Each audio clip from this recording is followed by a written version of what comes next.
Like, it's so sad. Yeah. I feel like this is also the first draft we've seen that's gone exactly the way I thought it would with a first pick. I really think Corki is just first pickable. Where is the Corki priority? It's crazy. Yeah, so the thing with Corki, right, if you first pick it, there are usually matchups that do decently well into it, right? So you've got like a LeBlanc, you could pick like a Scaly Kassadin, you could go Zed as well, right? If you're looking for an assassin to kill it, which is definitely a Kisee type of angle, so just keep that in mind. But if you show that in the first three, you've also kind of shown a weak mid laner, right? More often than not with champions like the Kassadin, or revealed your hand with the Zed unless it's a flex into jungle. So Yep. I still think Corki is just pickable first, and as long as they pick a magic opponent, you're going to outrange them. You're a broken champion, man. And a similar thing with Jhin. So for what it's worth, game number 1, I believe both Corki and Jhin were banned. Yep. We're seeing Jhin and Caitlyn banned almost every single game. It has been crazy how much priority has been put towards them right now. Just general champion strength and how they work with the supports that are paired with them right now is kind of overwhelming. So they have to be dealt with. Certainly do. Jhin is certainly one of those champions that offers a big bang for your buck. Looks like it's going to go into the Aphelios, so 2 of the party prized AD carries, especially when Caitlyn and Jinx have been removed. We did see Kevy before ponder what champion he was going to lock in nice and early. He actually went through the mindset of, do I just pick the champions that I've flexed in the past, the likes of Evelynn, Diana, Kayn, opts for something a little bit more traditional. In the end, with a Lee Sin, which we have seen Kisee play, but it's not really the meta for it nowadays, where a Kassadin might be a fraction more appealing. Yeah, so I think if you're going to go Nautilus, right, usually, Jhin, rather, it usually partners with something like a Nautilus, something like a Leona, and it's not always played for lane. Yep. So you could, in theory, perhaps pick a Kassadin, play a support that roams to try and help mid, but that's not winning, right? That's playing to survive. So I think that having something like a Syndra mid, which has more threat, has a bit more priority early as well, it does kind of open up the floor for Order through their draft to allow bot lane to just do its thing, to allow the support roams to be more meaningful with Kevy and with Kisee involved, and for BioPanther to be flexible in the champion that he chooses to pick now, because they don't really have a reliance on him being a carry top, but that's still an option. So I like this flexibility from Order on red side. I think the Syndra is the better all-around, I would say, choice. Sure, and I suppose if it kind of cycles back to our point before about where we think at least Order strength should be, a Syndra Lee Sin, pretty explosive, pretty telling on what they showcased to us last year. They're going to be very keen to connect on any stun, silence, or engage that presents itself anywhere on the map. Fresh, as well as the Zillion, have been banned away here from the side of Order. The Gwen potentially targeting BioPanther, which, as you mentioned, also pretty much will play anything. He is what I've coined the mad scientist. Some would even say Bio Daddy, but I am not one of those believers. But some would say that. He's played crazy things like Nico, Janna, Lulu top. But on this occasion, I'm sure he's probably going to go for something a little bit more reliable, a little bit more Bruiser tank-esque. Yeah, I mean, Bio is a 4th pick blind Gragas type of player. He could go the Ornn, could go the Scion, but again, I think Graves is probably the most common seen other blind pick, and I don't know if that's Bio, you know? So I'm expecting the Gragas, and if it was something else, I would have expected it to still be a tank. So, as you would always think here in this matchup with Order being red side, Topoon's still going to get the counter pick because Bio just plays for the team. Yeah. And it's the rest of the map that gets the counter. Corporal playing bot lane wants to see what the support is going to be when it's revealed so that they have a strong bottom lane matchup, right? This Aphelios needs something with it. Something you would expect aggressive that has engaged, because that's what their comp desperately needs right now. Yep. Through the 4-man roster. So Leona fits. In theory, Nautilus also something that would be okay. And Chiefs will get to pick the matchup if you reveal the support, and then they're just kind of winning across the board, right? I mean, they're not short of options. We do know that Dragku certainly dabbles in the enchanters as well. I've actually seen him spamming the games of Sona in solo queue, but not a Sona angle, you'd have to say. The Gnar Hover actually is Topoon's most played champion in his career. This will now be his 20th game of the champion, one that doesn't seem to be the go-to, at least in the top 3 discussion, but piloted by the right person, works wonders. Devastating. Oh, mate, in the good hands, Gnar is a completely different champion, let's be honest. I mean, you see that across the entire globe. Gnar is not only a pick, Gnar is an incredible pick in the right hands. I'm just waiting to see where Order choose to go now, because the Leona, the Gnar, that kind of rounds out really strong team fighting here from the Chiefs. They have really nice follow-up for the Corki. So generally speaking, you would say get the package, play with the package, try and get resets in team fights through the Aphelios ultimate, the Corki package with the rockets he's throwing, and let Viego go off, right? While you've got the front line of Gnar and Leona. On the other side of the coin here, they've gone for the Alistar, which is a personal favorite pick of mine, but it's almost impossible to pick if your opponents haven't shown their mid laner, because Silas is broken if he gets an Alistar roll. So they go for the 5th pick here on order, and I like it. What it provides, first of all, is something that zones away a Gnar. He can't just jump in for free, he has to have flash right over a headbutt. It also is a pretty free matchup in bottom. If Leona goes, you can actually just pulverize Leona if you wanted and stop her from stun comboing your carry so that Puma can win. Or you just go and Raes, right, and you match supports, and you're going to effectively be doing the same thing as Leona. So I like this matchup, and the natural utility that you get from having it is huge, as well as the flank. I think utility for me, Rusty, is a key word, because I am looking at free displacement ultimates, or free displacement abilities with, the Lee Sin kick, the explosive cast, the fact that Corporal can just headbutt, even pulve if necessary, that they can look to try and readjust the fight to be their own preference, to find the picks that they need and at least adjust things to work in their way, because you're quite right. Topoon is going to be looking for those huge Gnar ultimates on repeat. Tally will be no doubt looking to find those packages to cut off the angles and look to try and slice the fight apart in their respective regards. So 2 different compositions, but very excited to see how these 2 front runners very early on look to showcase us their true test of might.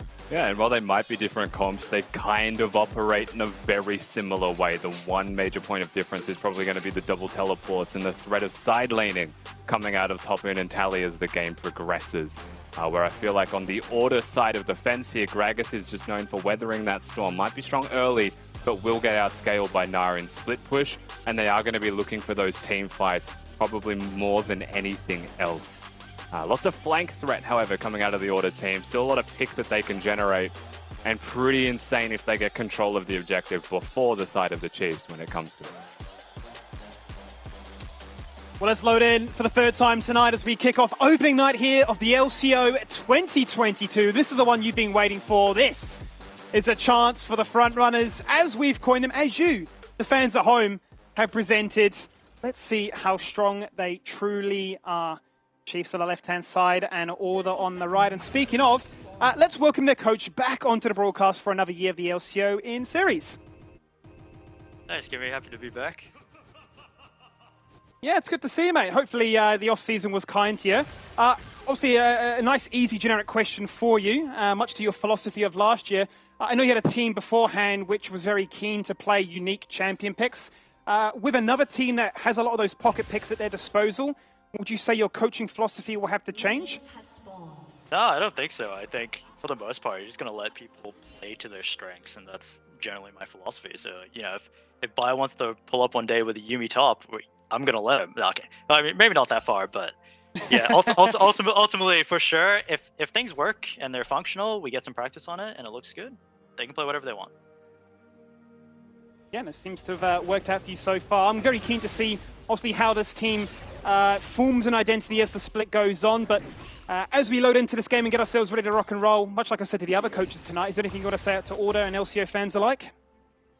Yeah, I mean, we have a host of new faces on Order, but hope they'll continue to show their support for us. They can be excited for good things, and we're definitely going to upset the top 2 teams. Fantastic. Pleasure to have you with us as always there, Series, and best of luck. Thanks, mate. I thought it'd be an interesting question. We did see him last year with the likes of Azir tops and Victor tops to try and contend with, so another team that has a lot of those crazy pocket picks, what that would mean as we go straight into the bottom lane. Yeah, Series may not hear it at this point because he's gone now, but he owes me a 3rd game in our best of 3 in solo queue. We're 1-1. So looking forward to the rematch between the coach hands whenever that does happen. We're hop into this game, however, Order start in lane bottom, and I think that's the most important thing they could have done just towards this 2v2. Alistar's weakest point is often known as level 1. He gets a lot stronger at 2, and he gets insane at 3 for the stun follow-up, right? Not just the damage output that naturally comes from an Alistar, and the Ignite being there for kill threat. So being able to start in lane, being able to build a wave in a way that you actually desire it to be, helps get you past the point where a Leona and an Aphelios could pressure you, even though they're not the strongest level 1, as Aphelios with no abilities after all. And get yourself to level 2 where you have a fighting chance. And they get to keep priority as such, as the Lee Sin is pathing towards top, and then they'll try and bounce the wave so that they're safe, as he is on the opposite side of the map. So nice stuff there from Order at the moment. And just looking towards the Chiefs and what they have done, they're both pathing towards the same side of the map. You would expect the 1 point of variance is going to be the Scuttle Crab on opposite side. Whilst we do have him on our screen, as you correctly pointed out, worked with him before in your time of Avant, played with Direwolves as well before. Joining the LCK, he literally played with superstars like Chovy as well as Deft, and now he's back to OS. And you have to ask the question, right? Much like these boot camps, the teams we send to these big international events, what does it actually mean? The buff, does it remain for much longer than a few months before you assimilate back to OS standards? I'm really keen to see what Alpha can bring here. He's about to find a Kevy. He does have a level advantage, but he doesn't have a BioPanther. So we'll have to keep this in mind. He will just be able to walk on out through the exceptionally large amount of camouflage that exists in League of Legends lately. And you're right, he played with Chovy, he played with Deft. Now get ready for Tally and Raes, right? It's not exactly the same caliber of player, but in Oceania you would say it is, you know? Like, in perspective, definitely are the Chovy and Deft almost of our region, you could say. Or one could make the argument. Nevertheless, we'll see how it goes, we'll see how long it lasts. Tally spotted. Yeah, instant Valkyrie away, but gonna cop a bit of a beating from the Lee Sin combo, drop himself down to half, but chug through that refillable potion. I suppose whilst you have a bit of a lull point at the very early start of this game, I was quite curious to see really what we would get from Tally, because if you date your mind back to when he came in as that emergency mid lane sub for Legacy in 2020, he played a very different role in the mid lane. Yes, he was, you know, moving from a top lane role, but he played much more of a protector, a facilitator, probably be a better word, the likes of Cho'Gath, Galio, Karma, all mid, to really enable Raes to be that 1v9 perfect player. Yeah, absolutely. I mean, he has shown his flexibility as a player in multiple roles. You would expect coming into this one he'd be the Victor player on the Corki Victor matchups, but he chooses the Corki, so clearly has the practice on it. There was a period of time where Corki was a top laner anyway, so I think Tally's real happy with the mid meta. Arthur does get pushed away and dissuaded, but the Dragon also does get dissuaded here, Skimmy, so we're at a reset point. Dragku almost had an angle there if you knew where the rest of the team was. Biding his time, going to poke his head into mid lane and say hello to his former teammate of old. This is what Dragku's really been known for ever since he's made that role swap. Very aggressive for the roams. Now as a result, Raes is left in a 1v2, got the Gravitum, locks them in place. It's a flash, it's a cleanse. And Corporal says, that's all I wanted. And on a more micro level, Skimmy, one of the reasons this bot lane 2v2 is actually so insane is because the Jhin can use his W to follow up your combo, right? They are guaranteed to be locked in place for the duration of your E stun stacking up as an Alistar. So you'll actually be able to layer your crowd control with no need for phase rush generally. And almost force a summoner spell from them if you're able to hit there. Oh my god. Okay, well, oh. Nah, he could have died there though, Bio. I think if he hit him with the bomber, he was done for. It's just not there. It's such an interesting discussion for me, right? Because we had the Exodus when Topoon did leave, and you'd have to argue that he was probably the best top laner we had at that time. Then BioPanther, I would say, probably became the best top laner of last year. And now you've got them both resting to say, well, who's the best in current form? And if that's anything to go by, Topoon, take a timeout. He definitely had an int angle. He's lucky that Bio was feeling generous this day. I also think I would say they were the best in the region for different reasons, right? Bio obviously became an exceptional laner in his time while being the best. But Topoon was like the laner, who was just such an insane Gnar. He was so optimal in the decisions he would make. His team fighting was perfect. Bio was known more for his teleports, right? Yeah. His ability to play the map. He was always the first top laner to the scene when there was a team fight. That was really his hallmark figure as a top laner. We're seeing them collide and just seeing exactly what we get from both of them will be curious. Alpha's got the timer, going for the red buff. Control wall goes down, and Kevy knows, well, there's someone here, and I don't think it's going to be anybody more than just one. Out goes the smite, and he connects. And he can just dash away with the mobility of a Lee Sin. Down to the bot lane, here we go, Zenithblade goes on in, instant cleanse, and a flash away as well. Now both bot laners don't have that to their name. They've just got raw damage. but not much else. Yeah, and it's a huge victory as trades go, though, for the side of the Chiefs in this 2v2. Nice little engage there by Dragku. If you use your flash for a carry, you've got Hex Flash. That's just winning as a support in general, regardless. That top lane skirmish for the red buff, just keep in mind that while Kevy was able to collect that one, it's the pressure that's there from the Chiefs. You know, he's able to advance his line of control to the enemy red. He can then bring that back to the Rift Herald, which looks much more free right now, as you know Kevy has no reason to be topside unless he's contesting. And enough time has passed that he's realistically not going to be on this side of the map, and Herald should just be yours to take solo. It should be the case, as we just got word from production that a member has DC'd from the game, so we'll keep you up to date as to what the current status is loading back into things. But as it stands, nothing truly separating these two. Yes, you could talk about minor CS leads across the board, but I suppose bot lane is where you're licking your lips right now because the Dragon has already gone. The Herald is in their sights, but neither Puma or Raes has any summoners to talk about, so I can't imagine we're going to have a full rotation to try and contest it. Yeah, and you'd expect that between a Lee Sin, between a Viego as well, the kill threat is very high if they're able to get into the mix, especially with all that crowd control there from your respective supports. As it does look like we're going to be getting back into this one, Skimmy. It's the non-inclusion of top laners as well that's a major factor. You know, there's not going to be a Gnar, there's not going to be a Gragas ultimate to save your carries down there. You are on an island. It really is just junglers and maybe mids, so package timing is probably the place to look. Bio just... He's copying it, isn't he? Refuses to ult though, Skibby. Yeah. He's not opting to run the grasp either. He's gone for the Arcane Comet, so it looks like he wants to be more aggressive, but Topoon is abusing that tree and just getting free demolish stacks time and time again. It's an Everfrost build from the looks of it, you know. In contrast to the Gragas we spoke about before, this does seem like it's going to be more of the Everfrost angle as Topoon, just proving that he is an absolute pest. I think Order want to force this package. Yeah. Yeah, it's gone. That was easy. Okay, well he trims the waves, so it's not going to be utilised on anything else. Dragon is, well, it's a while away, 2.5 minutes before that was even going to be a discussion, so had to use it. Back to top we go. There will be constant pressure here, constant priority, and I think that as a result of this priority, you can see the red buff ward that Arthur placed a while ago. It's going to persist. And so they really do have, I feel like, a free measure on where Kevy is most of the time right now, just because their top side is so under control. Like, realistically, the limitations that Kevy has right now is to the bottom half of the map. And so if you're Chiefs, you play around there. You see Corporal clearing this vision, you actually can bring a jungler, right? You can be more aggressive. Yes, ult advantage. Ooh, instant flash away. There was a potential punish angle, given that the Unstoppable Force wasn't there. Corporal's going back in. There's the Deadly Flourish. There's the stun, getting kicked straight out of range for the Curtain's Call. But it doesn't matter. There's a first blood anyway. And that's so good from the side of Order. It's a numbers game that they're playing, and Kisee is winning that numbers battle. Tally just not going to be able to provide any use, even if he matches that roam timer. And the Syndra just does too much burst this early with the Sorcerer Shoes being rushed. Corporal knows his mark, they know the calls, and the confidence there from Order will net themselves a nice little first blood. No real advantages though, Skimmy. It still feels like that was just the kill.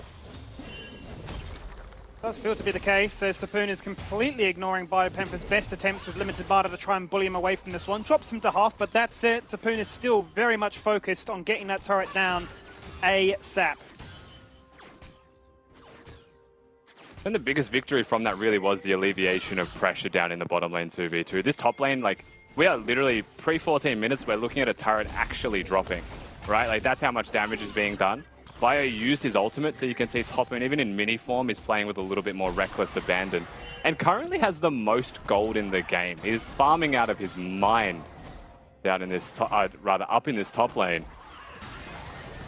The rest of the map needs to really consider the plays and what they have. If you know that Kevy is more locked into the bottom half of the map, his look at top just there was more creative around vision. You've got to kind of make something happen, it feels like, to generate some leads. So that first play bottom was crucial. Yeah, I think it kind of speaks, Rusty, to the strength that Topoon offers in this roster, because you mentioned how both are very good for very different reasons. Well, you look at some of the stats that he had in Split 2 OPL when he last played here. I mean, he had, on average, across all those games, a 500 gold lead at 10 minutes. CS up by 12 at 10 minutes as well. I mean, he was just dominating with damage, with gold, with everything that you were thinking, this is not how I envisioned top lane working. Nonetheless, we're going to try and find strength elsewhere. And they are going to utilize some of that strength they found in that previous kill bottom side to go for this next drag. That doesn't mean that Chiefs aren't going to answer back. They are just going to summon the Herald and guarantee that that first turret falls on down. Yeah, the Herald had been confirmed a while ago by Arthur, so realistically this was inevitable, it felt like, with the amount of pressure the Topoon was providing and plates he was getting by himself. So they really will just summon the Herald and hit it home. Dragon, I think the timing was actually fantastic. They're diving. Certainly looking for it, not going to find it though. Instant flash away, flash to flash. Top lane will not find it, but this is a bit of a punish. Yes, you've got two dragons working your way to a soul point. That can't really be truly realized for another 10 minutes at the bare minimum. And now they've opened up a backdoor angle, at least an invitation to pressure some split push later on. I mean, the dragon play fizzles into nothing beyond it being a dragon. So the thing that Order does have for themselves will hold that thought. Hang on a minute. Oh, fantastic there from Kevy. After going to fall on down, 40 at the angle, 40 at the reset. Thought there was a soul to claim. We said it fizzled. It certainly did not. They found the punish. And now it feels a little bit better. And now they're going to potentially look towards mid. You've got Puma on a flank with the Jhin. He has the Gale Force in, so if Syndra hits a stun on the right timings, this is potentially a kill. But it's going to need Syndra damage, and she's already so low, so that's really hard to do. And you could see Tally, of course, being a calm and measured man, he's just going to get himself out to safety perfectly fine. So the play fizzles bottom, Skimmy, but it's the flip of the play from Order, from bot to top, where it finds success. And I do feel like, first of all, you have to remember that Arthur's been top for how long now, right? Like, they play for the Herald on the top turret, they play for the dive on the second turret in the inner, they get the turret, and then he goes to the red buff. So I think he's just really lost track of time there and was caught out by Kisee being able to roam, and the map flip from Order, which was expected. He just well and truly overstays his welcome. And that's twice now that we've seen these kills found here by Order in what is a killless game for the Chiefs so far. Really come down to superior rotational ability. The fact that they're able to just put 4 members down and punish the fact that Corporal had no ultimate at that given moment. And find now the second death onto Arthur's name. Yeah, and it's Kisee involved in all of them, right? Good flash from him as well onto the Viego play, so prevents any kind of resets. And put some nice damage down himself, exactly what they needed. Order definitely delivering on an individual level, you would say, so far in this game. Top lane just unfortunately been matched up and placed into the bin with the pressure from the Chiefs. Kevy finds him. Still kicks it, even though he looks to try and bop away. Not much more is going to be done than just that at this stage. But they are looking to try and wrestle some control. You can see the vision right now. Order hunting to control these wards of their own, which are control wards, protect them, and potentially bait out some positioning that enables them to find a fight of their own again. And they bring Bio, so they want the fight. 100% you're looking at Corporal with a flash engage angle. That's the initiation that they need. That's the follow-through. At least it could start it. Not going to opt for it just yet. Has the flash, not looking for any insect Corki moments package. just yet. They have to be careful though. As you say, there is the package. And Tally, well, he doesn't have the Ludens just yet. Biding his time, scaling up is the Corki though. And those big ones will start to hurt. And trying to force the fight now is the Chiefs. Now they've got a time limit on this package, so I think they want to kick this one off and try and bring Order to them. Order want to slow this down, let the package fizzle.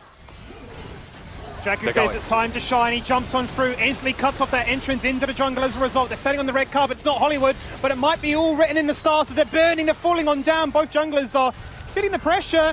And out comes the curtain call. Kisee's looking, and he finds himself a double. He's removed his opposite in Tally.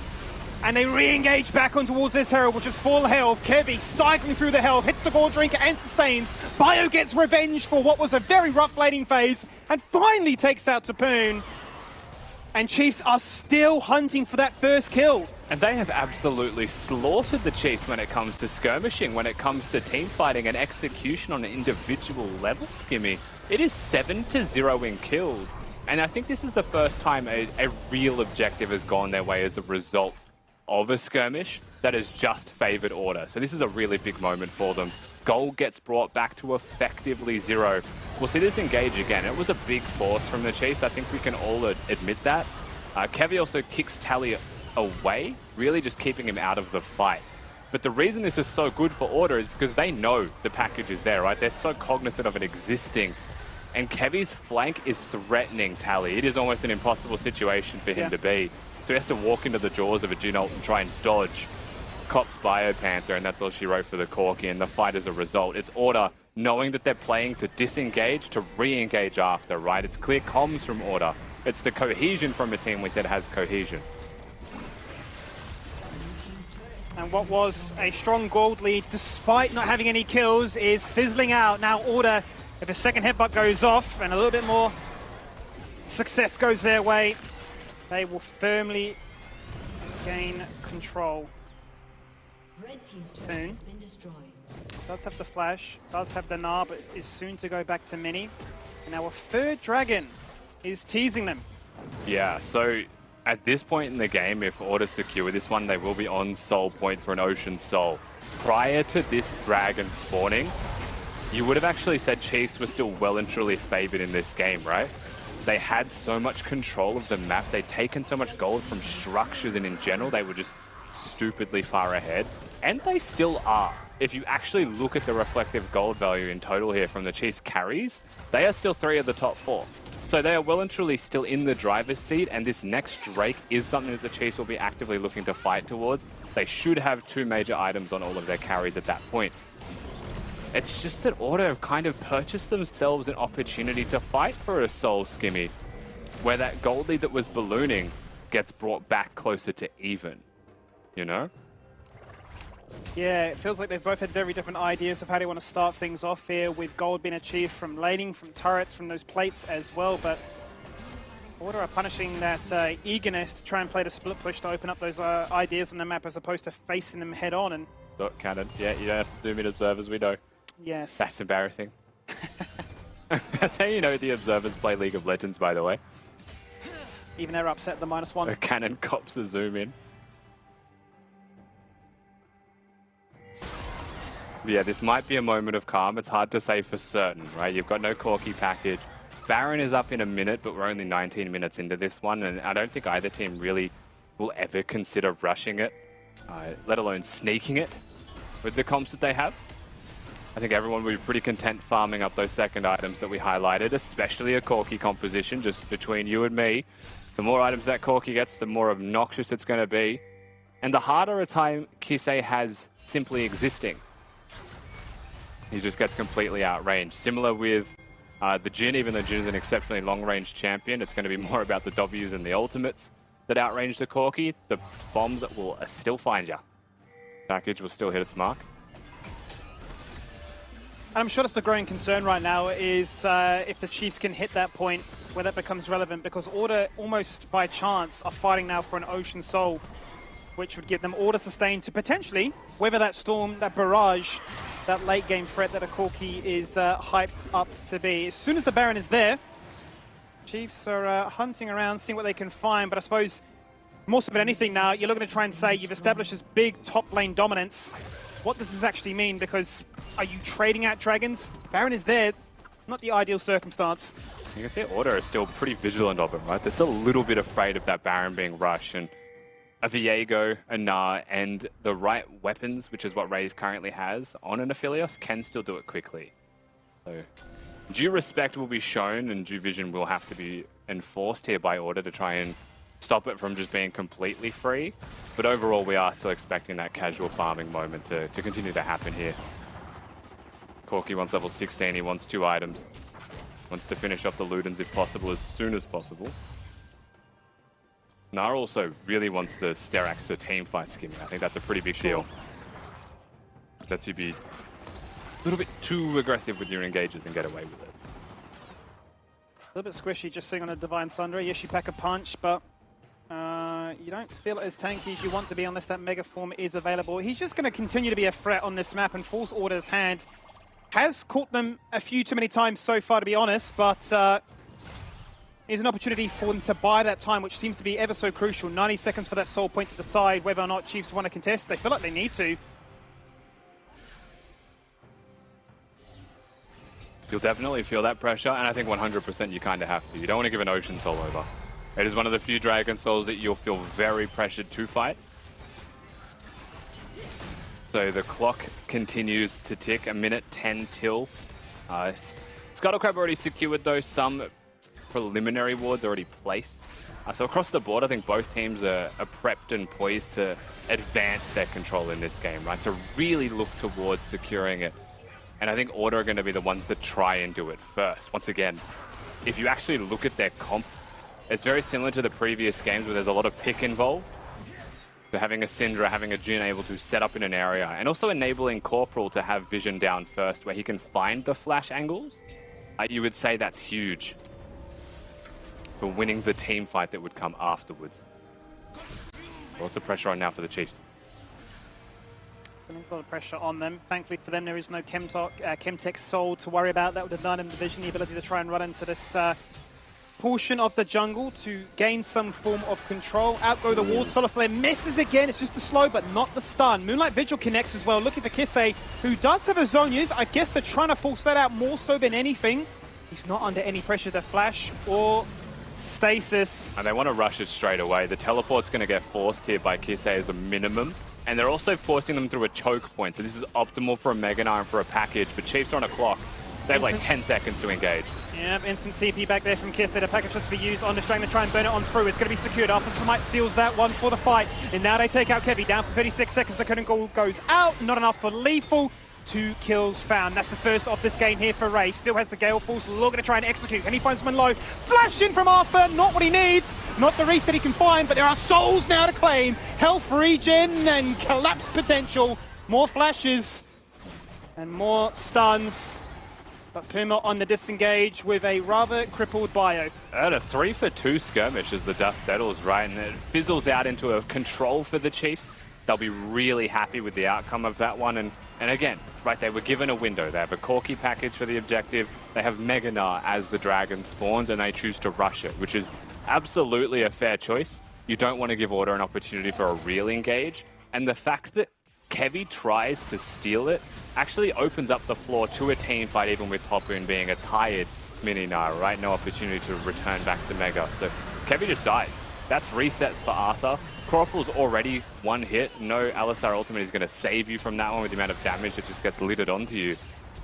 Kisee, I think even Arthur there could have considered using the Viego ult to be untargetable before the flash, but the resets will come through. Dragku finds his mark with a nice Zenith Blade. And that's really the fight there from Chiefs. Well played from them. Well played reactively to Order, committing to a steal attack. And it just feels like the elegance of these two teams doing a very different dance is still the Chiefs with the gold lead. They find their first kills, and as a result, actually put themselves up 2k in the strong seat now.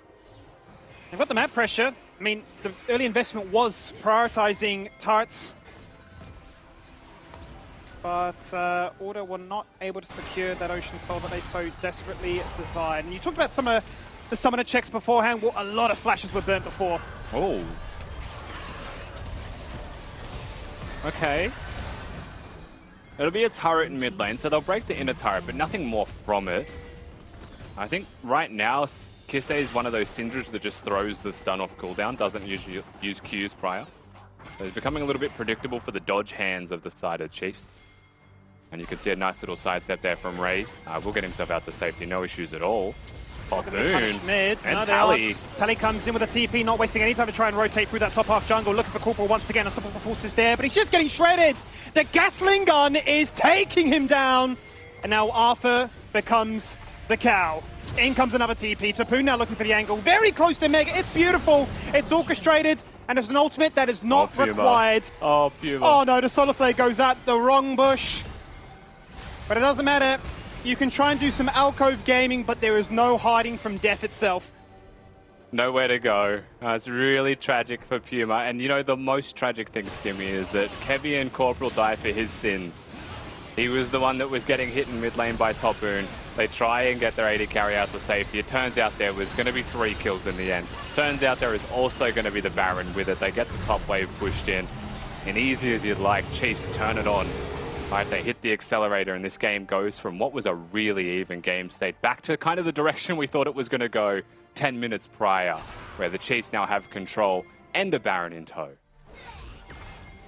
That's how it all started. Yeah, it's Puma once again, right? He's caught. It's a good teleport flank. but an AD carry out in the middle of nowhere, it's a very order thing to do. Shout out Rare 7. Corporal just effectively says, I will die for your mistakes. It's not an issue, right? Happy for a support to die, but you've got the blast cone, you've got the rest of the team able to chase through on Kevy, and unfortunately at the time the second kill was confirmed, you're just a little Jhin in a Jhin-hating world, and it's just a sad time to be Puma. What can you do? But it started with Puma, and it certainly did end with him as well. And the Chiefs now, with a sizable gold lead to talk about, are starting to reflect that whilst the game plan at the start was rather different, it's now starting to align here. Kills are being acquired, fights are being won. And, well, 5 minutes has gone by, another Dragon to play for, and Order are scurrying to find a way in here to try and contest it to guarantee that Ocean Soul. Yeah, an impossible Dragon to play for in reality. Don't really expect them to find any avenue of entry. You can see the Chiefs are going to be staunching them, right? They're going to play mid-bot. They're going to secure the correct side of the map. Not even a chance for Order. The best play that I think Order have is to just ARAM gaming. You've got Kevy currently sitting on a wide flank, clearing waves though, because he's completely visible on the map. Ooh. And of course Chiefs are going to look for those opportunities, right, when the jungler is showing himself farming bot. But I don't think you can realistically get to this pit. Tally has timed his package with Dragon Spawn, Skimmy. Focus on the next Dragon, if you order. Oh, one big one, 50%. There's the power spike. The Ludens is online now. Late game Corki. Yeah, and he outranges them, just like we said, right? Chiefs' composition, I think, is a little bit too powerful now. Still winnable for Order, but it's reliant on Chiefs either stepping a little bit too far forward and giving an opportunity for like a big Gragas assault. But as the package is still on, really difficult to do. Well, the explosive cask is only successful onto one target, onto Topoon. Instantly flashes out the pulverized combo, not going to be found there. The turret falls on down in mid. Curtain call goes out, but Tally is being a little bit devilish on the side. Get a Valkyrie away, but get caught in the deadly flourish regardless. Flash! Oh, it's not enough.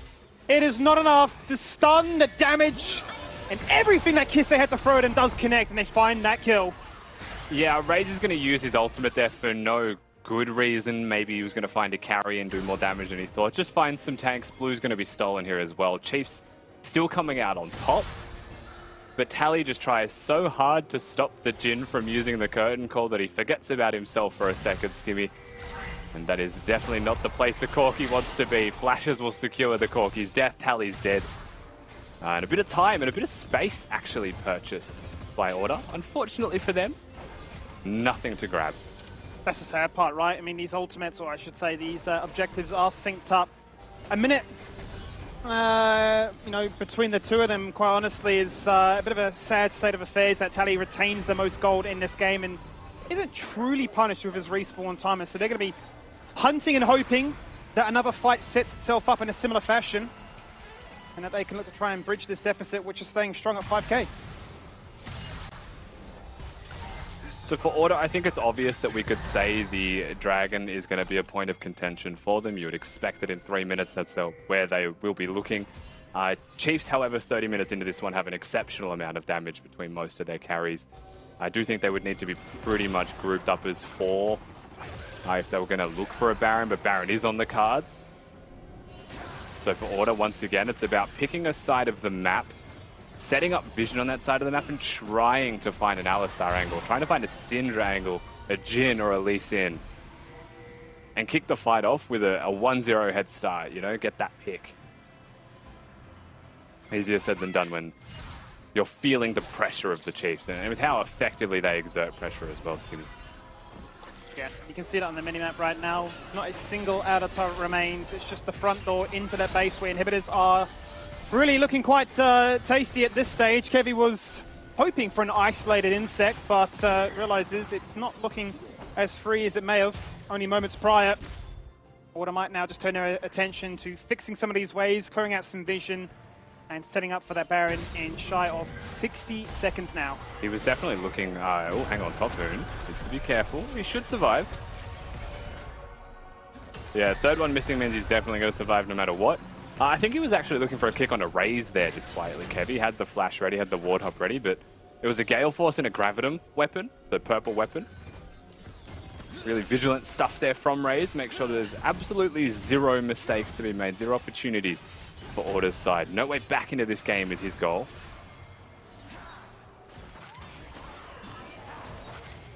Will this next fight be the conclusion of this game?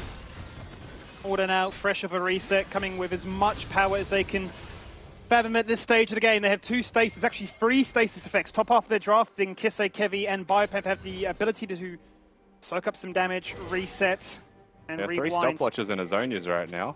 Yeah. The side of Order. I mean, it's do or die, isn't it? It's starting to feel that way. 5k gold gap, but definitely a composition that's really difficult to play into. Went behind.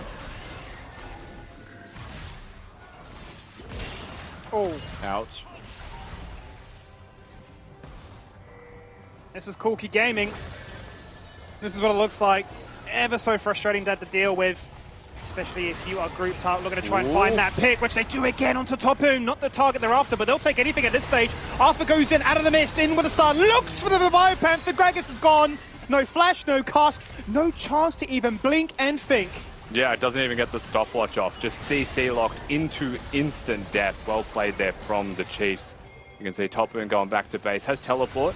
He has chosen the bot lane inner turret. So it seems like he wants to get an early flank off with the dragon as it spawns. So I think that's clear intent from the Chiefs. Might be trying to stack up that mega on the Krug camp as well.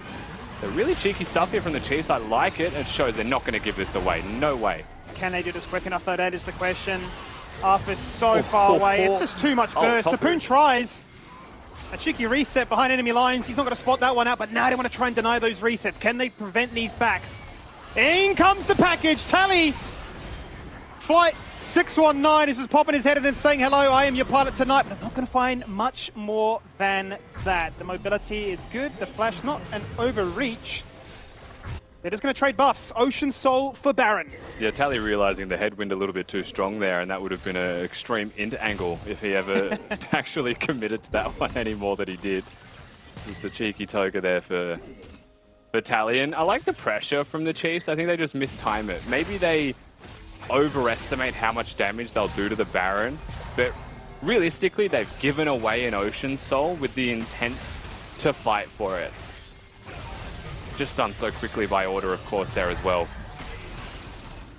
And so you'd want to say, like, still well and truly Chiefs in the driver's seat, but they've been given a chance at a soul, and they've secured it, and they've been given a real breath of life in a dire game. Certainly have.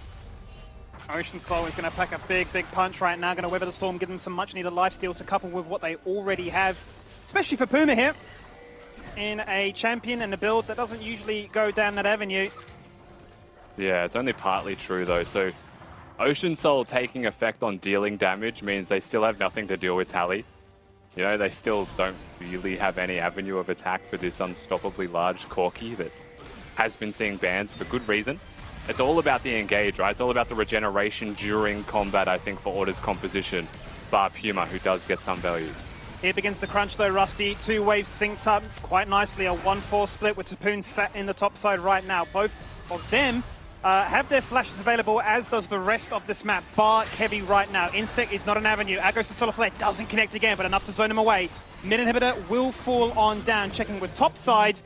And Topoon is soon to secure a second. There it is. Bot lane not too far away. A big wave soon to build up that they can quite handily rotate towards. And with the next 30 seconds of this Baron, look to try and do the complete sweep. It seems a little troll, and it does look like a bit of impatience from Dragku. I think that's fair, but at the same time, a single Corki rocket with the Sunlight passive proccing is unbelievable. And Corporal being chunked out means that he can't engage. So, like, it's still well and truly working here from the side of Chiefs. In goes Kevy. He's had enough as well. You talk about impatience. That goes to stopwatch nice and early on. What can Order do to try and back him up? Well, it's just a safeguard. There is Corporal. Kevy tried, but he did not find. Yeah, it was a flash from Tally. The kick did send them to safety, but you can see what Order are looking for here. You can also see that Ocean Soul taking effect for Kevy when he hits Q, so he's going to be back to full health. He's going to be fighting fit. That was really close, actually, to Puma copping a double combo, a big one, and an ult from Raes. It probably would have killed him, honestly. Nearly got one shot off screen. Yeah. Quite honestly, at this stage of the game, where you've got Raes hitting that breaking point of 60% of the critical strike, the collector would have been enough for sure. And he would be a fair bit sad having to wait about, what, 45 seconds at this point of the game? This is just such a... Like, it's such a stalemate, you know? Like, it's still the Chiefs that at all times feel like they're stronger than Order, but Order's propensity for playing passively, for actually sacrificing and giving away things, you've seen those moments of impatience there from the side of the Chiefs, right? Like, just chucking Leona ults because you can. And you're not going to get punished, but there's just nothing else to do, right? Because Order are willingly giving everything. But you've also given them an Ocean Soul. So they can do this, right? So that's where kind of that stalemate comes about. And I think we are just going to be at a point where it's an Elder Baron angle. Yeah. Double the amount of objectives on the map. They coincide, I think, 8 seconds apart, roughly. You'll get one of them for free, and I think you just play the Elder. I suppose my question to you is, like, are we going to see another situation where Chiefs wrestle control for this Baron and Order can somehow sneak in to get the Elder? No, I think you have to play Elder. Like, if you have, I mean, think about it, which one would you prefer, right? You look at your composition having an Aphelios and a Corki. Without a doubt, you give that guy an Elder Dragon, right? Yeah, one rocket and it's done. Yeah. So nice. I don't know. I don't know if Order have enough to actually stop an Elder's power, even if they manage to sneak the Baron as the trade. But Chiefs have all of their control in the topside jungle, and they could transition that pretty easily to a free Elder Dragon. The question is how Order move in the next, 30 seconds, because this is their last reset with some wards. No control wards there for Corporal left to place anymore, and only 2 regular wards. So about as far as they've currently pushed is about as far as they'll get, unless they use mid-wave. And that's really easy to counter. Been our longest game to date so far. 40 minutes is going to be the magical number. Check your stopwatch, because that's when the fireworks are going to explode. 2 massive late game power buffs that should seal the fate for one of these teams. Oh. Look at their damage. It is absurd. And then you just got to look at the healing coming out of the other 2 as well and see how that trade-off takes effect. Tally's still receiving some poke. Corporal caught. Potentially forced to burn his ultimate very early on. Deadly Flourish goes out. BioPanther immunes that with the stasis. No Solar Flare today. Out goes the Deadly. Oh, it's a Deadly Moonlight Vigil. It finds the kill. Now Topoon goes in 1v4. Knocking on the front door by the wall, but survives because he is a Gnar in Mega. Too much health. In goes Tally. Valkyrie 1 and 2. There's a double. But it instantly gets punished there by Puma. Burns the cleanse, hits the flash, runs away and says, where is my team? I'm dead. It's an ace. It was nice knowing you. It won't be a perfect ace, but Chiefs have done it. They've taken us to the late game. And they've said, this might be our fiercest rival to date yet. So I think we could say the expected...